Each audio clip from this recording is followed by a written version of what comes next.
In this video, we are going to fix Microsoft Store error 0x873df6. So without any further ado, let's get started.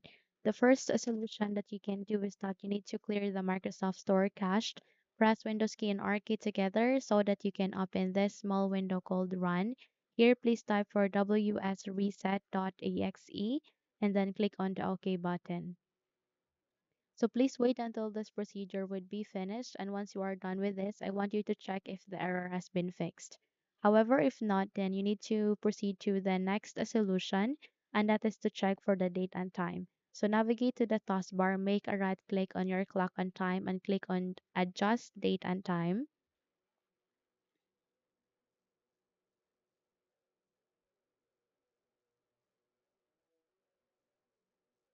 And then you need to navigate to the switch and ensure that it is being automatically set. Set the time zone automatically and set time automatically rather. So once you have checked that, you need to check as well if the Microsoft Store error has been resolved.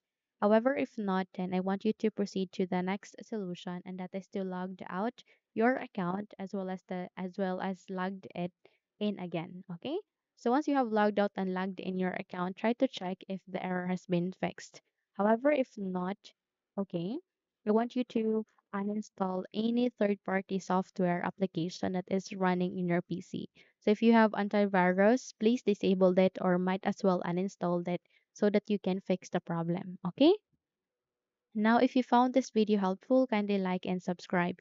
You may also click or turn on the notification bell so that you will be notified for more upcoming tutorials. Thank you and have a good day.